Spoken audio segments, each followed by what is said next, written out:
Hello, this is Gosu. Today I just wanted to briefly talk about the new commander Qin Shi Huang.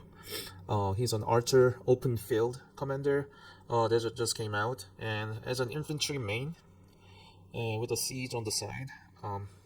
I just wanted to kind of give you guys my perspective as to what I think about this commander, and whether I plan to invest in this commander or not, so that you guys can be a little bit more educated on what to do. Okay, so this commander is undoubtedly one of the strongest commander in the game. He is perhaps the strongest open field commander in the game right now. Just based on what I hear, what I watched, all the feedbacks that people have been giving, all these reports, suggest that this is there is definitely a large power creep from previous commanders. Some people describe the impact of this commander similar to when the Liu Che hit the game, I think a year or two ago. That overpowered presence in the open field is rare to come by. So I mean Archer as a troop type, they were due for this kind of commander for a long time, because as you guys know, the last Archer commander was a complete flop. I think it was this one, Shajar. So they needed something that's kind of gonna bring the Archer back into the scene, and I think they did just that with this commander. So he looks really strong, and the new mechanic, using the rage consumption, and 6 target AOE, and the insane synergy with the Zhuge Liang, those are all wonderful. So Qin and Zhuge Liang seems to be the strongest open field pair at this time right now. So in summary, the Qin is a very strong commander, and I think many people should invest in it. However, I'm not going to invest in it myself, just because I like to stick with my plan, as far as this investment goes. I'm an infantry main.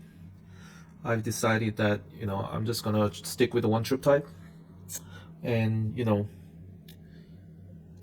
basically ignoring calves and archers. So that gives me more freedom as to what to invest in, and not to be stressed about shortage of golden heads,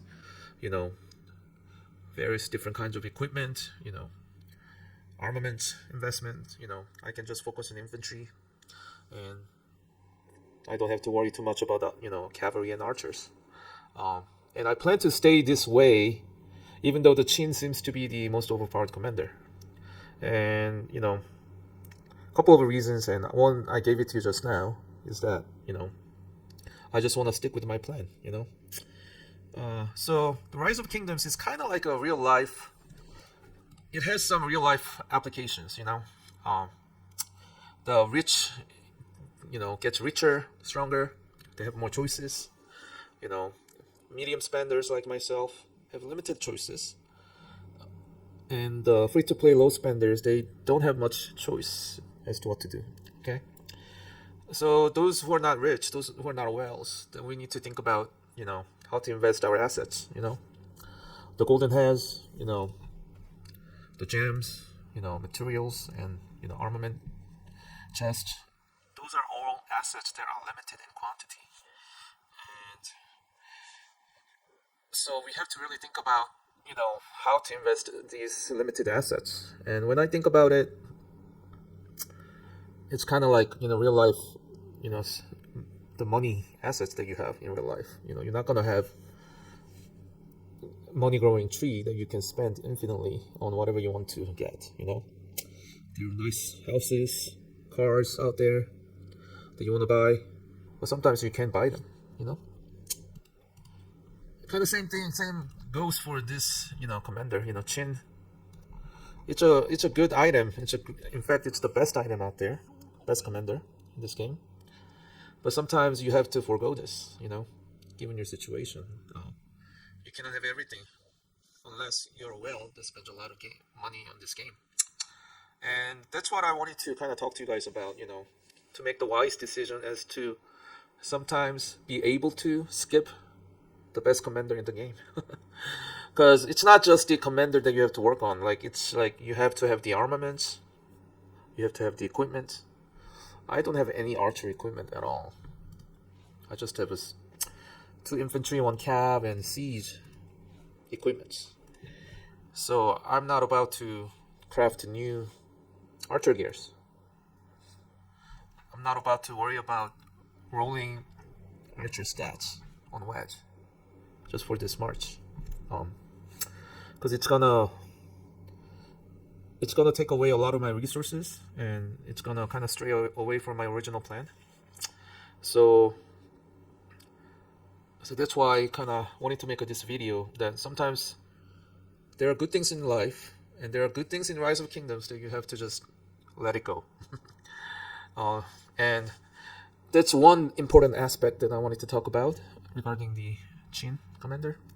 And the other aspect that I wanted to talk about is, you never know what's going to happen in the future, I know QIN is a strong commander, but who knows, there'll be a much stronger, better commander that's going to be released in the future.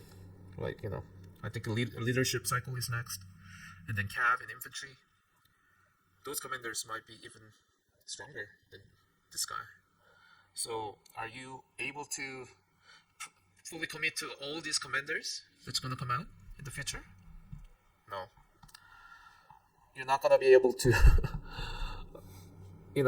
afford all the golden hands and all these other assets that you need to have to make the trip strong.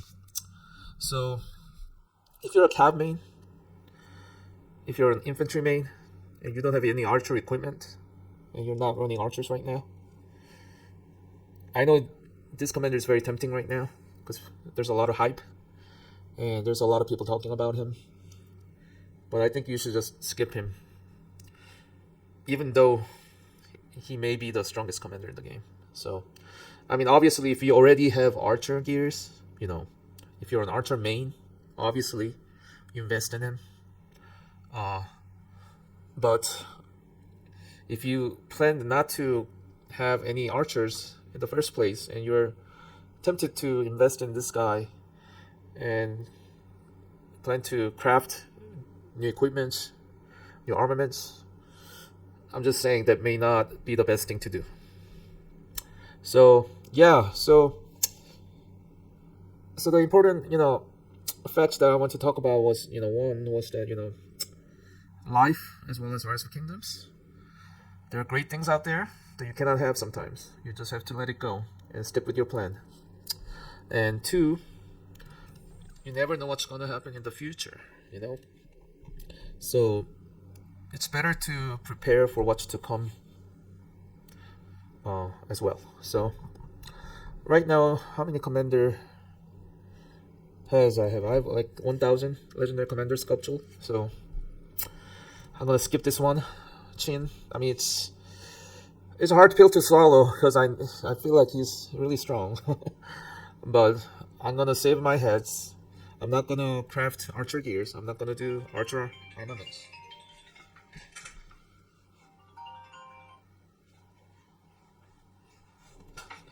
And excuse me. And